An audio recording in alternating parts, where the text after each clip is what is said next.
Hello दोस्तों, स्वागत है आप सभी का एक और न्यू वीडियो में। दोस्तों, पिछले 2 दिनों से लगभग 2-3 वीडियो नहीं आया था, जिसमें थोड़ा रीजन था। तो अब से जो है वीडियो एकदम रेगुलर आएगी, ठीक है। तो देखिए, उसके पहले हम क्या बताते हैं आप लोगों को कि गुणनखंड हमको कितने तरीके का पढ़ना है, और उसके बाद जो है हम अगले लेक्चर में बोले थे कि इसको बताएंगे। तो देखिए, यहाँ पर चूंकि हमको 2 घात और 3 घात ये सब गुणनखंड जानना चाहिए। जैसे क्या है कि 2 घात गुणनखंड का अगर हम देखें, मानक रूप पहले देखें द्विघात बहुपद का, तो होता है ax² plus bx plus c। तो हमने आप लोगों को एकदम अच्छे तरीके से बताया था कि इस प्रकार से यहाँ से हम प्लस माइनस करके कुछ 4 प्रकार के गुणनखंड को बनाते हैं। सेम कैटेगरी यहाँ पर एक और आ जाता है 3 घात का, तो ax³ bx² plus cx plus d। तो यहाँ पर देखिए, हम ये मेरा कोशिश ये रहेगा कि आज के लेक्चर में द्विघात जो गुणनखंड है, द्विघात बहुपद के गुणनखंड, पहले इसको अच्छे तरीके से कर लिया जाए। उसके बाद से हम इसको तब 3 घात वाले को अगले लेक्चर में क्वेश्चन के साथ बता देंगे। तो यहाँ पर देखिए, जब हम देखेंगे तो हमको 4 प्रकार के गुणनखंड मिल सकते हैं। पहला तो हम आप लोगों को बता दें, यहाँ से देखिए, यहाँ से एक क्या होगा, एक गुणनखंड में हो सकता है कि यहाँ पॉजिटिव रहे और यहाँ निगेटिव रहे। तो देखिए, एक थे पूरे कितने बने, 2, ठीक है। एक बार हो सकता है कि ये दोनों पॉजिटिव निगेटिव रहे, तो यहाँ से भी 2 बन गए, तो 2 यहाँ से 4 गुणनखंड बनते हैं।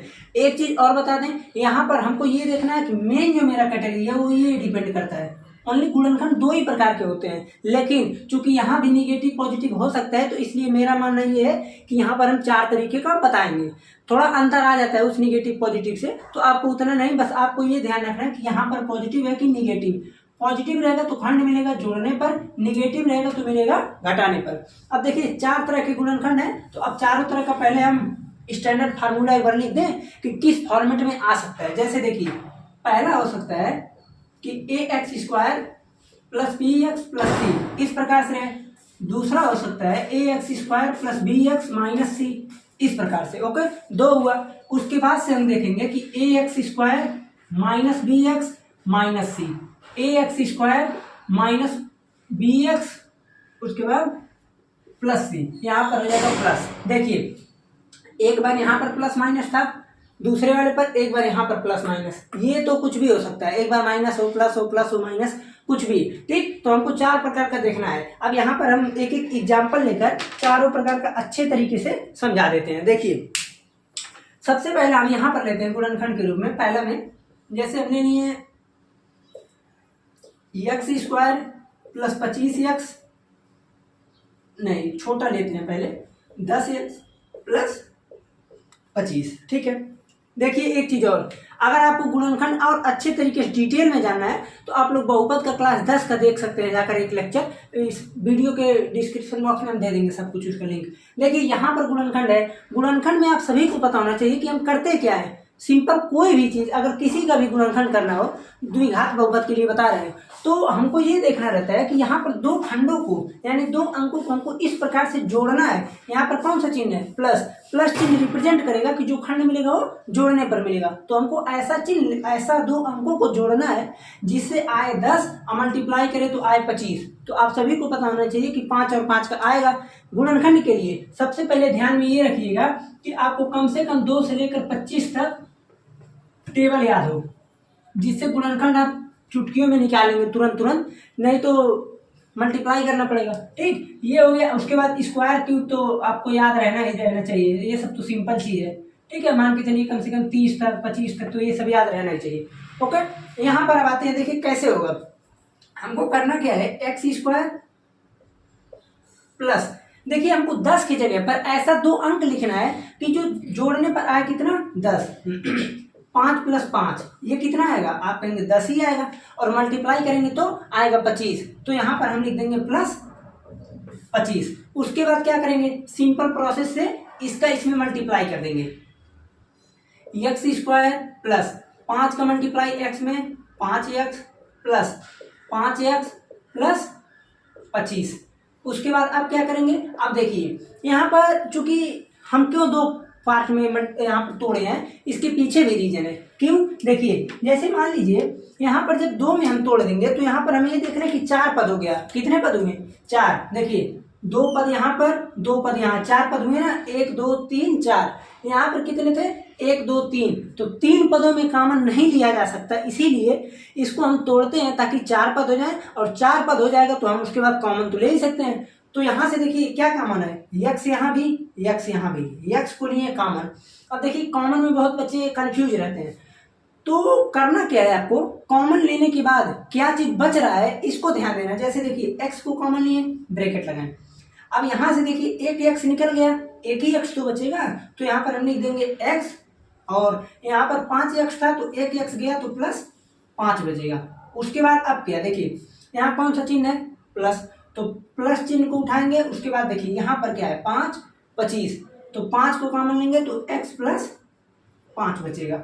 अब देखिए क्या है, यहाँ दोनों जगह देखिए सेम सेम आ गया कि नहीं, आप कहेंगे बिल्कुल। तो जब दोनों जगह सेम आ गया तो हम क्या करेंगे, दोनों जगह से x प्लस 5 को कॉमन ले लेंगे, x प्लस 5। तो यहाँ से बचा x प्लस यहाँ से बचा 5। तो देखिए 2 बन गया कि नहीं। आप कहेंगे देखिए एक चीज और, ये दोनों तो सेम आ गया तो कोई बात नहीं, इसके पीछे का जो मैथमेटिक्स है हम क्लास 10 में पढ़ेंगे, द्विघात समीकरण में, वहां पर है एग्जैक्ट सब कुछ है कि क्यों है, क्या है, कैसे है सब, तो आपको बस इतना जानना है। अब देखिए ये एक प्रकार से हम देखें तो रैखिक हो गया है, नहीं ये भी रैखिक में है, ये भी रैखिक में है। अब इसको अगर हमको सॉल्व करना रहेगा तो बराबर 0 करेंगे, और वहां से बराबर 0 करने के बाद मल्टीप्लाई करके, जैसे बराबर 0 करके हम वहां से शून्य निकाल सकते हैं, इसीलिए इसको हम लोग सीखते हैं।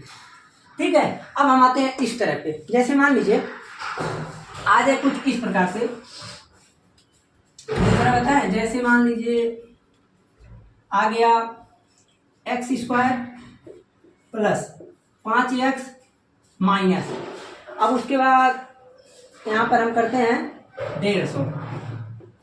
देखिए हमको करना क्या है, यहाँ पर कौन सा चिन्ह है, निगेटिव। निगेटिव चिन्ह रिप्रेजेंट करेगा कि जो भी खंड मिलेगा वो 2 अंकों को घटाने पर मिलेगा। तो हमको 2 अंकों को घटा कर लाना कितना है, 5।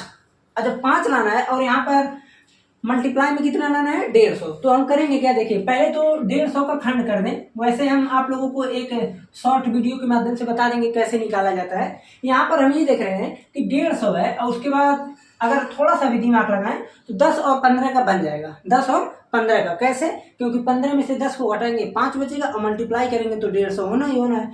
तो यहाँ से हम सिंपल लिख सकते हैं, देखिए क्या चीज, x² plus 15 minus 10 x minus 150। यहाँ से फिर उसके बाद क्या हो जाएगा, देखिए x² plus 15x minus 10x minus 150। उसके बाद क्या, अब फिर वही काम, 4 पद हो गए तो अब 2 को कॉमन ले लेंगे। तो यहाँ से कॉमन बना क्या चीज, देखिए x, तो बचेगा कितना, x प्लस 15। x प्लस 15 क्यों बचा, क्योंकि x को जैसे ही कॉमन लिए यहाँ से बचा x, यहाँ से बचा 15। ओके, अब उसके बाद देखिए यहाँ पर कौन सा चिन्ह, निगेटिव। निगेटिव चिन्ह को कॉमन लिए, 10 है 150, तो 10 को कॉमन लेंगे तो कितना बचेगा, देखिए x। अब यहाँ पर सब लोग कंफ्यूज ये रहते हैं, यहाँ जब माइनस है तो यहाँ पर हम कॉमन के बाद पॉजिटिव क्यों लेते हैं। ठीक, समझिए इसको पहले। यहाँ पर जब माइनस था, हाँ माइनस 150, लेकिन यहाँ पर हम कॉमन किसको लिए, -10 को। तो -10 को कॉमन लेने का मतलब ये है कि इस अंक का मल्टीप्लाई इसमें भी होगा और इसमें भी होगा। तो इसका जब इसमें करेंगे तो -10x हो जाएगा, और जब इसी का मल्टीप्लाई हम इसमें करेंगे तो -150 भी हो जाएगा। अब जैसे देखिए इसका एक आसान तरीका और है, कौन सा तरीका, जैसे हम मान लीजिए यहाँ से -10x था, -10x माइनस 150, हम कॉमन क्या लिए, -10, तो -10 से आप भाग दे दीजिए। देखिए यहाँ से तो ले लिए थे, इसका छोड़ दीजिए, -10 से कहाँ, वैसे भी देखना चाहे, देखिए ये कटा, ये x बचा यहाँ से, और यहाँ से क्या बचा, 15 बचा, +15 बचा रहा है ना, तो इसीलिए यहाँ पर x प्लस 15 आया है। ठीक है, अब उसके बाद हम क्या करेंगे, दोनों जगह से x प्लस 15 को कॉमन ले लेंगे, और यहाँ से बच जाएगा x माइनस 10। अब देखिए इसको भी अगर हमको शून्यक निकालना है तो बराबर 0 करेंगे, समीकरण के जैसे लीनियर बन गया, अब सॉल्व कर लेंगे। ओके, अब यहाँ हम कुछ इस प्रकार से इसमें आते हैं। देखिए हमको माइनस क्या करेगा, बस थोड़ा सा गुणनखंड जो भी बनेगा वो प्लस माइनस में इधर उधर कर देगा और ज़्यादा कुछ नहीं, सब फॉर्मेट सेम ही है। ऐसे यही दो फॉर्मेट होता ही है। उसके बाद ये सब तो इसी से बनकर आए। जैसे मान लीजिए हम कहें इसका ले लेते हैं एक, तो इसका हम जैसे लेंगे, देखिए ये वाला तो सेम फॉर्मेट वही चौथा वाला बन गया है, तो इसको तो अभी के लिए इरेज करते हैं। जैसे मान लीजिए ये फॉर्मेट हम एक ले लेते हैं, जैसे हम ले लें x square minus 2x minus और ले लेते हैं हम 80।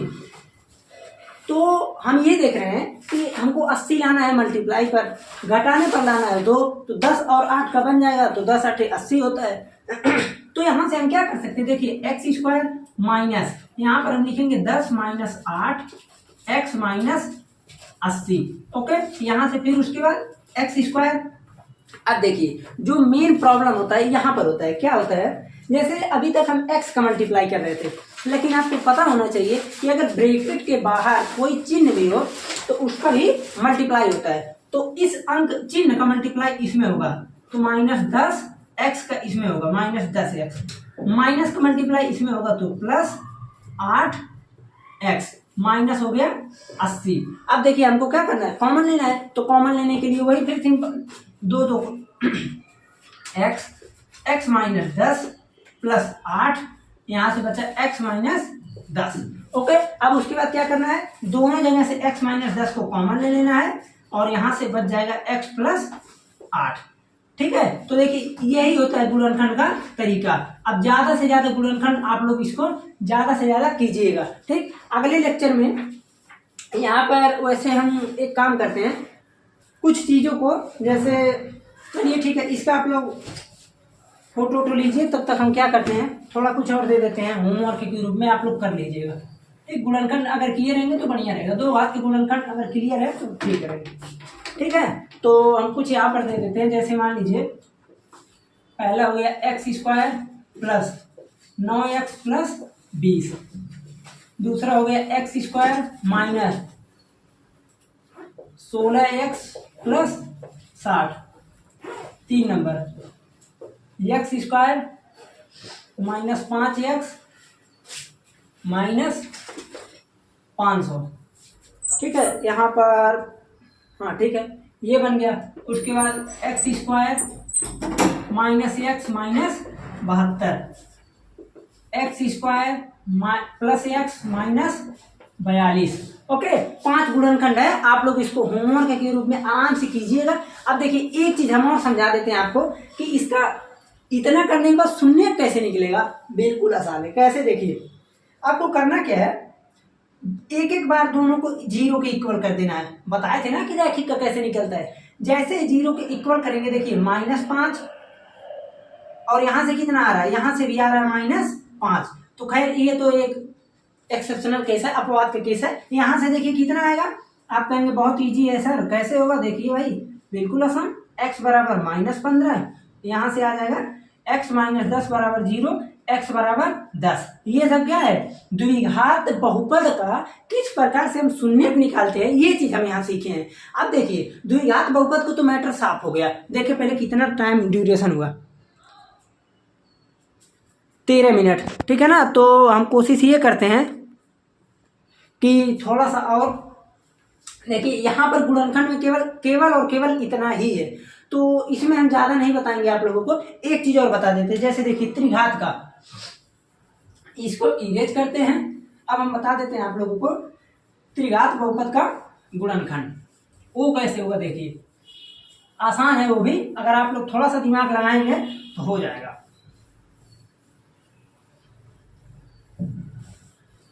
देखिए हमको अब चलते हैं त्रिघात बहुपद का गुणनखंड करने। त्रिघात बहुपद देखिए होगा कैसे, पहले हम यहाँ से स्टैंडर्ड इसका फार्मूला अगर देखें तो हो जाएगा क्या, ax³ plus bx² plus cx plus d। अब यहाँ से हमको एक चीज करना है, जैसे अभी तक हमने जब द्विघात बहुपद का गुणनखंड देखा तो सिंपल और सिंपल हमको उसमें केवल 2-2 खंड मिलते जा रहे थे, लेकिन जब हम त्रिघात बहुपद के देखेंगे तो हमको 3-3 खंड मिलेंगे। ओके, तीनों खंड का हमको क्या करना है, लीनियर एक एक बार 0 के इक्वल करेंगे तो 3 हमको गुणनखंड मिलकर रेडी हो जाएगा। तो आपको क्या करना है, जैसे हम एक सिंपल सीधा साधा उदाहरण ले लेते हैं, बहुत आसान है, ये हमेशा बहुत बार पेपर में आ चुका है। ओके, अब ये मत कहिएगा कि आप लोग यहाँ पर एक्स स्क्वायर वाला टर्म नहीं है, तो क्या हुआ भाई, जीरो हम लिख सकते हैं ना, जीरो एक्स स्क्वायर, तो आप लोग टेंशन नहीं। अब देखिए करना क्या है यहाँ पर, चूंकि छोटा है इसलिए मैं बता रहा हूँ, आपको क्या करना है। देखिए सबसे पहले जो भी त्रिघात बहुपद हो इसमें कुछ स्टेप होते हैं करने का स्टेप। पहला स्टेप क्या होता है, त्रिघात बहुपद हम देखेंगे है कि नहीं, त्रिघात बहुपद हम ये देखेंगे है या नहीं। दूसरा स्टेप होता है कि अचर पद को हम लेंगे पहले, अचर पद। अब देखिए यहाँ पर अचर पद क्या है, आप कहेंगे अचर पद क्या है भाई, +6, अचर पद 6 है ना। तो अब करना क्या है, अचर पद का गुणनखंड करना है, अचर पद का गुणनखंड। तो अचर पद का हम जैसे ही ये कॉपी वॉपी नहीं लिखना है, बस आपको समझा रहे हैं कि इसका स्टेप क्या है। अचर पद का जैसे ही हम गुणनखंड करेंगे तो क्या चीज आएगा, देखिए +-1 +-2 +-3 और 6 तो आएगा ही आएगा, तो उसको छोड़िए। तो यानी हम ये देख सकते हैं कि +-1 भी हो सकता है, -1 भी गुणनखंड है ना, +2 भी हो सकता है, -2 भी, +3 कुछ भी आ सकता है। अब क्या करना है, तीसरा स्टेप बहुत ही सिंपल स्टेप ये है कि हमको ये देखना है कि किस अंक पर पूरा बहुपद 0 हो रहा है। ठीक है, तो यहाँ पर हम देखेंगे कि पहले हम इसका, हाँ ठीक है, किस अंक पर, ये अपनी भाषा में हम समझा देते हैं यहाँ पर, किस अंक पर बहुपद का मान 0 होगा, बहुपद का मान 0 होगा, बस इतना आपको देखना है केवल। त्रिघात बहुपद पहचानेंगे, उसके बाद हम ये देखेंगे कि अचर पद का गुणनखंड कर लेते हैं। अचर पद का गुणनखंड करने के बाद हम ये देखेंगे कि किस वैल्यू पर इसका मान 0 होता है। तो आप कहेंगे हमको कैसे पता चलेगा, कोई बात नहीं, पता चल जाएगा। एक बार +1 रखिए, जैसे ही हम +1 को रखेंगे तो यहाँ से क्या आएगा, देखिए x की जगह रखते हैं, इसको हम लिख देते हैं px = x³ - 7x + 6। उसके बाद हम एक बार 3 अंक है ना, तो एक रखते हैं, पहले हम रखेंगे p1 = 1³ - 7 + 6। तो यहाँ से आ रहा है 1 - 7 + 6, 6 + 1 7 = कितना आ गया, 0। ये तो एक इसी पर आ गया, तो कोई बात नहीं, जिस पर भी आ जाए हमको वही केवल लेना है। अब यहाँ से क्या चीज आएगा, देखिए सिंपल काम, यहाँ से 1 पर आ गया 0, अब उसके बाद तो ये किसी पर नहीं आएगा, आने के लिए आएगा 2-3 पर भी आगे आएगा, लेकिन हमको वो सब नहीं देखना है। अब क्या करना है, जिस अंक पर 0 आ गया, जैसे मान लीजिए 1 पर आया, तो आप देखेंगे x = 1 पर 0 आ गया। ओके, इस चीज को हम यहाँ इसको करेंगे पक्षांतर, तो जैसे ही पक्षांतर करेंगे x - 1 = आ जाएगा 0। तो यहाँ से देखिए अब आपके पास 2 तरीका है। एक तो हम सिंपल ये जानते हैं कि 2 तरीके में से पहला होता है कि हम गुणनखंड करके कर लें, गुणन मेथड द्वारा, ठीक है ना, और दूसरा होता है कि हम भाग विधि द्वारा कर लें, भाग विधि द्वारा। 2 होता है मेथड आगे बढ़ने का। तो देखिए दोनों प्रोसेस लगभग सेम ही है, इसमें हम भाग देंगे, इसमें हम गुणन द्वारा करेंगे। तो इसका जो है हम गुणन वाले को कल के लेक्चर में जो है जब हम सवाल को बताएंगे, ठीक है ना, तो वहां पर हम इसको बता देंगे। क्यों बताएंगे, क्योंकि गुणनखंड ज्यादा है। अब यहाँ से हम बताएंगे तो आपको कुछ बड़ा भी मानना पड़ेगा, टाइम लगेगा उसमें, लेकिन ये भाग विधि में आसान है। कैसे करना, देखिए ये पूरा है, ठीक है, x³ - 7x + 6।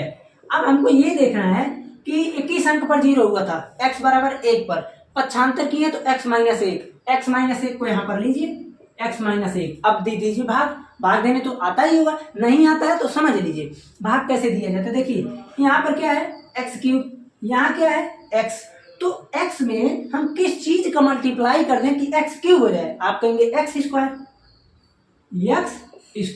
तो x² का मल्टीप्लाई x में करेंगे तो x³ - x²।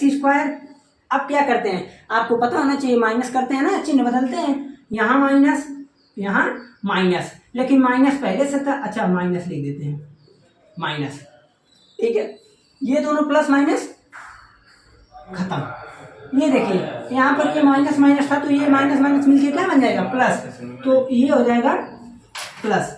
ओके, तो यहाँ से जैसे ही प्लस हुआ तो ये आ जाएगा, देखिए x² - 7 एक्स, इतना आ गया। अब उसके बाद क्या करेंगे, देखिए यहाँ पर एक्स है, यहाँ पर एक्स स्क्वायर, और इसका चिन्ह क्या है, प्लस, तो यहाँ पर हम करेंगे प्लस एक्स। तो एक्स जब हो जाएगा तो यहाँ से एक्स का मल्टीप्लाई एक्स में होगा, तो एक्स स्क्वायर माइनस एक्स। अब उसके बाद फिर वही काम करेंगे, माइनस करेंगे, माइनस, और ये माइनस माइनस प्लस, ये हो गया खत्म। यहाँ से देखिए क्या बचेगा, माइनस 7x प्लस एक्स है, तो बचेगा minus 6x plus 6, minus 6x plus 6। अब हम ये देख रहे हैं कि यहाँ पर चिन्ह क्या है, माइनस, यहाँ पर x, तो देखिए x ये तो 6 में, माइनस 6 से अगर हम मल्टीप्लाई कर दें तो क्या चीज आएगा, आप कहेंगे माइनस 6x और प्लस 6 आ जाएगा, बस दोनों सेम आ गया। चिन्ह बदलेंगे तो ये पॉजिटिव हो जाएगा, ये निगेटिव, दोनों कट पिट के आ गया 0। तो हम तब तक भाग देंगे जब तक कि हमारा पूरा बहुपद का शेषफल 0 ना बच जाए। ये हो गया। अब क्या, जो आया, जो यहाँ पर भागफल के रूप में आया, इसी को उठाएंगे, इसी को उठाएंगे और इसका क्या कर देंगे, गुणनखंड कर देंगे। गुणनखंड करने के लिए एक्स स्क्वायर प्लस, अब यहाँ 6 है तो 3 माइनस 2 एक्स माइनस 6। 3 माइनस 2 का क्यों बना, 3 प्लस 2 का क्यों नहीं बना, क्योंकि यहाँ पर देख रहे हैं कि घटाने पर है, और घटाने पर अंक हमको 1 लाना है, तो इसलिए हम यहाँ पर 5 प्लस 1, 5 माइनस 1 का काम ना करके 3 2 का किए हैं, जिससे डिफरेंस 1 आया, मल्टीप्लाई 6 आया। तो यहाँ से हो जाएगा, देखिए x square plus 3x minus 2x minus 6, तो यहाँ से कॉमन लेंगे x, तो x plus 3 minus 2 x plus 3। x plus 3 क्यों आया, क्योंकि वही फॉर्मेट लगाए हैं यहाँ पर। जैसे ही हम कॉमन का मल्टीप्लाई अगर उसमें कर दें तो कौन सा अंक बन जाएगा, प्लस बन जाएगा, इसीलिए जैसे इसका जब हम इसमें कर देंगे तो माइनस 6 फिर से बन जाएगा। x प्लस 3 को कॉमन लेंगे तो बचेगा x माइनस 2। अब इस पूरे बहुपद का निष्कर्ष क्या निकला कि इसका गुणनखंड x minus 1 x minus 2 x plus 3 निकला। 3 गुणनखंड निकलेगा। अब तीनों का शून्य कितना आएगा, 1 2 माइनस 3। शून्य क्या होता है, बराबर 0 करके निकालते हैं, तो 1 2 माइनस 3 आया, ठीक है ना। तो इस प्रकार से हम किसी भी त्रिघात बहुपद को सॉल्व कर सकते हैं। मैं आज तक 9th से लेकर मैं ग्रेजुएशन तक पहुंच गया, लेकिन अभी तक मैं एक गुणन वाले से नहीं करता हूं। जानते हैं क्यों, क्योंकि इसमें थोड़ा कठिन हो सकता है आप लोगों के लिए। थोड़ा कठिन मैं क्यों बोल रहा हूँ, जिसको मल्टीप्लाई बनना टेबल नहीं याद रहेगा उसको थोड़ा समस्या होगा, ठीक है। तो चलते हैं, मिलते हैं फिर अगले लेक्चर में। आप लोग यहाँ तक रेडी रखिएगा, ठीक है ना। कल के लेक्चर में आप लोगों को सबसे पहला काम ये रहेगा कि पूरा ये जो प्रश्नावली का है उसको कुछ सॉल्व कराएं, और त्रिघात बहुपद वाले को सॉल्व कराएंगे ही कराएंगे। ओके, तो चलते हैं, मिलते हैं फिर अगले लेक्चर में।